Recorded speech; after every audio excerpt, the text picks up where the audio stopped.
Hi గారు, welcome to our channel. ప్రస్తుతం మనతో పాటు దాము బాలాజీ గారు, సీనియర్ జర్నలిస్ట్ ఉన్నారు. వారితో ఒకసారి మాట్లాడదాం. సార్ నమస్కారం. సార్ నిన్న లేడీ అఘోరిని అరెస్ట్ చేశారు, మనం చెప్పుకున్నాం కూడా. అయితే దీంట్లో ఒక ట్విస్ట్ ఏంటంటే సార్, అసలు శ్రీవర్షిని లేడీ అఘోరిని పట్టించింది అని చెప్పేసి కూడా అంటున్నారు. వీళ్ళిద్దరి మధ్య అంటే పెళ్లి చేసుకున్న తర్వాత గొడవలు అయ్యాయి. అందుకే శ్రీవర్షిని పోలీసులకు ఫోన్ చేసి ఇక్కడ ఉన్నారు, తీసుకెళ్ళండి ఇన్ఫర్మేషన్ ఇచ్చినట్టుగా కూడా చెప్తున్నారు. మరి ఏం జరిగింది? అండ్ అటు అఘోరికి మధ్యప్రదేశ్‌లో మూడో వైఫ్ కూడా ఉందని చెప్పేసి వార్తలు వస్తున్నాయి. ఆమె కూడా ఇప్పుడు బయటకు వచ్చి మాట్లాడుతుందని కూడా చెప్తున్నారు. మరి దీనికి సంబంధించి ఇప్పటివరకు ఎటువంటి ఇన్ఫర్మేషన్ బయటకొచ్చింది? అఘోరి అరెస్ట్ అనేది తెలుగు రాష్ట్రాల్లో వైరల్‌గా మారింది. ఎందుకంటే గత 4, 5 రోజుల నుంచే అఘోరిని అరెస్ట్ చేయబోతున్నారని వార్తలు వచ్చింది. ఎందుకంటే దానికి సంబంధించి ముఖ్యంగా 3 కేసులు అఘోరి మీద పెట్టారు. ఒకరు అఘోరికి మొదటి భార్య అని పిలుస్తున్న రాధిక, ఆమె కేసు పెట్టడంతో పాటు మహిళా కమిషన్లో కూడా రిపోర్ట్ ఇచ్చింది. దానికి సంబంధించి మహిళా కమిషన్ చైర్పర్సన్ నేరెళ్ళ శారద సీరియస్గా తీసుకున్నట్టు తెలిసింది. రెండవది ముకిల్లా పోలీస్ స్టేషన్లో ఒక తెలుగు సినిమా ప్రొడ్యూసర్, ఆమె పేరు బయటికి చెప్పట్లేదు, తెలుగు సినిమా ప్రొడ్యూసర్ ఒక కేసు పెట్టింది. అందులో ఏంటంటే ఈ అఘోరి నాకు జనవరిలో పరిచయం అయింది, 6 నెలలకు ముందు, 3 నెలలకు ముందు. సో జనవరిలో పరిచయం అయ్యి అప్పుడప్పుడు ఫోన్లో మాట్లాడుతుండేది. అక్కడ గెస్ట్ హౌస్కి కూడా వచ్చింది, ప్రగతి గెస్ట్ హౌస్లో కూడా కలిసాము. నన్ను మా హస్బెండ్ని కలిసి మా సమస్యలు తెలుసుకొని మీకు ఇట్లా ఉజ్జయిన్లో పూజలు చేస్తాము అని చెప్పి, మీ సమస్యలన్నీ పరిష్కారం అవుతాయని చెప్పింది. ఉజ్జయిన్లో పూజల కోసం 5 లక్షలు డబ్బులు ఏమంటే నేను బ్యాంక్ అకౌంట్ ద్వారా డబ్బులు ట్రాన్స్ఫర్ చేశాను. దాని తర్వాత పూజలు ఉజ్జయిన్లో ఒక ఫామ్ హౌస్లో పూజలు చేసింది. అక్కడ మేము వెళ్ళాము, పూజలు చేసింది. 5 లక్షలు, మళ్ళీ ఒక 5 లక్షలు ఏమంటే వేశాము. ఆ తర్వాత నుంచి బ్లాక్మెయిల్ చేయడం మొదలుపెట్టింది. ఇంకొక 5 లక్షలు వేయండి, లేకపోతే మీ పూజలు నేను చేసిన పూజలు ఫలించకుండా నేను నెగటివ్గా మీకు యాంటీగా పూజలు చేస్తాను, దాంతో మీరు నాశనం అయిపోతారు, ఇలాగంతా మళ్ళీ బెదిరించడం మొదలు పెడితే ఇది బ్లాక్మెయిల్కి అంతం ఉండదని చెప్పి మేము కేసు పెడుతున్నాం అనేది అని చెప్పింది. దానికి సంబంధించిన అఘోరికి ట్రాన్స్ఫర్ చేసిన ఇవి ఫోటోలు అవన్నీ కూడా బయటపెట్టింది. సో దాని మీద సీరియస్గా ముకిల్లా పోలీసులు స్పందించినట్టుగా తెలుస్తుంది. మూడవది, ఒక ట్రాన్స్జెండర్ కూడా కేసు పెట్టింది, అది కూడా ఎఫ్ఐఆర్ రిజిస్టర్ అయింది. 3 ఎఫ్ఐఆర్లు అయితే ఉన్నాయి. దీంట్లో ముకిల్లా పోలీసులు మధ్యప్రదేశ్, ఉత్తరప్రదేశ్ బార్డర్ ఏరియాలో అఘోరి అండ్ శ్రీవర్షిని ఉంటే అక్కడికి వెళ్ళి పట్టుకున్నారు. గత కొంతకాలంగా అఘోరి తన ఫోన్ స్విచ్ ఆఫ్ చేసి పెట్టుకుంది. ఒక లాస్ట్లో అఘోరి అండ్ శ్రీవర్షిని ఇద్దరు కలిసి ఒక వీడియో చేశారు. అది వాళ్ళు 2 విషయాలను ప్రధానంగా అందులో చెప్పారు. ఒకటి, మీడియా మాకు వ్యతిరేకంగా వార్తలు ప్రసారం చేయడం మానుకోండి, లేదంటే మేము చచ్చిపోతాము, ఆత్మహత్య చేసుకుంటాం అనేది మీడియాని హెచ్చరిస్తూ చెప్పిన వీడియో ఒకటి. రెండవ పాయింట్ ఏంటంటే, మా మీద కేసులు పెట్టామంటున్నారు, మేము ఏ నేరం చేయలేదు, నేను ఆ అమ్మాయిని పెళ్లి చేసుకోలేదు, ఫస్ట్ అమ్మాయిని, అలాగే ఆమెకి డబ్బులు తీసుకొని నేను మోసం చేయలేదు, పూజలు చేశాను, కాబట్టి నన్ను అరెస్ట్ చేయడానికి కానీ మీరు వస్తే మేము ఆత్మహత్య చేసుకుంటాం అనేది చెప్పారు. అంటే ఇటు పోలీసులను బెదిరించారు, ఇటు మీడియాను కూడా బెదిరించారు. బట్ మీడియా ఆగలేదు, పోలీసులు కూడా సైలెంట్గా ఉండలేదు. ఎందుకంటే ఒక నేరం చేసినట్టుగా అఘోరి తేలిపోయింది. డబ్బులు ఇచ్చిన వాళ్ళు మొత్తం ప్రూఫ్స్తో వచ్చారు. తర్వాత వాళ్ళు పైగా తెలుగు ప్రొడ్యూసర్ వాళ్ళంటే వాళ్ళు కొంత సర్కిల్ కూడా ఉండే అవకాశం ఉంది, పోలీసుల మీద కూడా ప్రెజర్ ఉంటుంది. ఇంకోవైపు ఇప్పుడు వస్తున్న కొత్త ట్విస్ట్ ఏంటంటే, అసలు అఘోరిని పట్టించిందే శ్రీవర్షిని. ఎందుకంటే ఈ మధ్యకాలంలో వాళ్ళిద్దరి మధ్య గొడవలు వచ్చాయి. అఘోరి ఆమెను చాలా నీచంగా ట్రీట్ చేస్తున్నాడు, దాంతో శ్రీవర్షిని పట్టించింది అనే వార్త కూడా వైరల్ అవుతుంది. ఇది ఎంతవరకు నిజం అనేది మనకు తెలియదు. ఎందుకంటే అరెస్టు చేసిన విధానంలో చూసుకుంటే శ్రీవర్షిని విజువల్ కొంత దూరం నుంచి లాంగ్ షాట్లో కనిపిస్తున్నాయి తప్ప ఆమెతో మాట్లాడడం కానీ క్లోజ్గా కానీ లేవు. సో ఆమె ప్రతిఘటించిందా, వీళ్ళు ప్రతిఘటించారు అనే దానికి ఇంకా క్లియర్గా లేదు. ఆల్రెడీ అఘోరి మాత్రం పోలీసుల మీద దాడి చేయడానికి కూడా రాడ్లు అవి తీసుకొని ట్రై చేసింది, సోలము రాడ్లు అవి తీసుకొని అంటున్నారు. దానికి సంబంధించి కూడా కొత్త కేసు నమోదు చేశారు ముకిల్లా పోలీసులు అంటున్నారు. అది ఎంతవరకు జరుగుతుందనేది చూడాలి.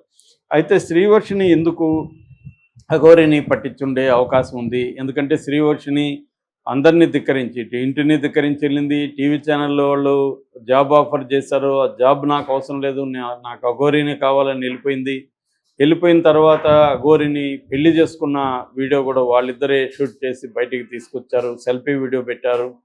దాంట్లో కూడా పెళ్ళి ఎలా జరిగింది ఏంటి, అమ్మాయి కూడా చాలా ఉత్సాహంగా మాట్లాడింది, చాలా హ్యాపీగా ఉంది.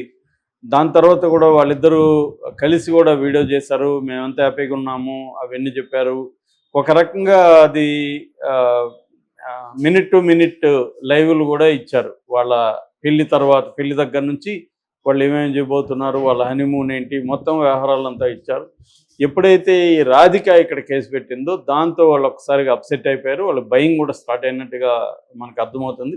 దాంతో అఘోరికి అర్థమైంది పోలీసులు కేసులు సీరియస్గానే ఉన్నాయి, నన్ను అరెస్ట్ చేసే అవకాశం ఉందని.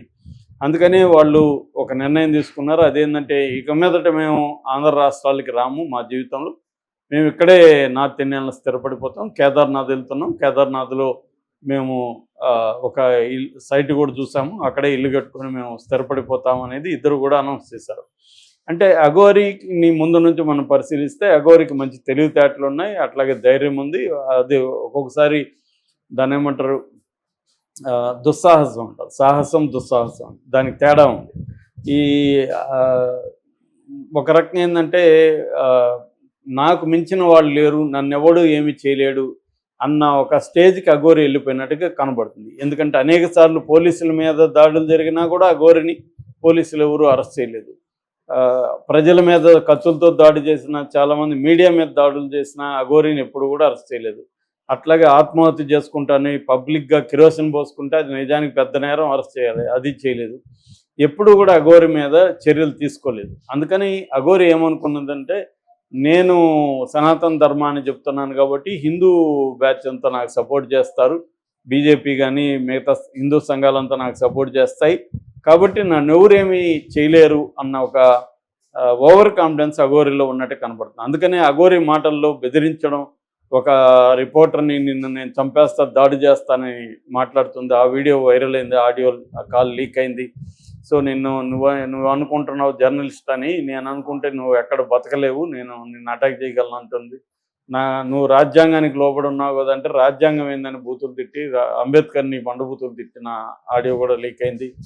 సో అంటే నాకు లా వర్తించదు, నాకు ఈ దేశ చట్టాలు వర్తించదు, నా ఇష్టం వచ్చినట్టు నేను చేసుకుంటాను, నన్ను అడిగే హక్కు ఎవరికి లేదన్న ఒక ధోరణి అఘోరిలో బాగా పెరిగిపోయినట్టుగా మనకు కనబడుతుంది. అందుకనే శ్రీవర్షం వల్ల పేరెంట్స్ అంత ఇబ్బందుల్లో ఉన్నా, అంత బాధపడుతున్నా వాళ్ళని కన్విన్స్ చేసి అమ్మాయిని తీసుకువెళ్లకుండా, అది కూడా ఒక ప్లాన్డ్గా ముందే ఈ అమ్మాయిని లేపుకెళ్ళి పెళ్లి చేసుకోవాలనేది అఘోరి ప్లాన్. కానీ దాన్ని డైరెక్ట్గా చేయకుండా ఫస్ట్ ఏమో దీక్ష పేరుతో అఘోరి నా కూతురు, నేను తల్లి, ఈ నెరేటివ్ తీసుకొని జనంలోకి వచ్చారు, మీడియాలోకి వచ్చారు. ఇద్దరు కూడా నేను దీక్ష తీసుకుంటున్నాను, నేను ఆల్రెడీ నా దగ్గర 11 మంది అమ్మాయిలు దీక్ష తీర్చుకున్నారు, వాళ్ళందరూ శిష్యురాలుగా ఉంటున్నారు, నేను అమ్మాయిలు ఎవరు వచ్చినా నా దగ్గరికి దీక్ష ఇస్తాను, ఇవన్నీ కథలంతా మాట్లాడింది. దాని తర్వాత చూస్తే మేమిద్దరం ప్రేమలో ఉన్నాము అని చెప్పి ఒకరికొకరు ముద్దులు పెట్టుకోవడం, హగ్గులు చేసుకోవడం, ఇవన్నీ మళ్ళీ వచ్చాయి. దాని తర్వాత ఏమో పెళ్ళి అనే వీడియో వచ్చింది. ఎప్పుడైతే పెళ్ళి అనేది ఒక పెద్ద టర్నింగ్ పాయింట్గా మనం చెప్పుకోవచ్చు అఘోరి లైఫ్లో, ఎప్పుడైతే పెళ్లి చేసుకున్న ఆ వీడియోలు బయటకు వచ్చాయో అందరికి కూడా అఘోరి మీద ఒక చీదరభావం వచ్చింది.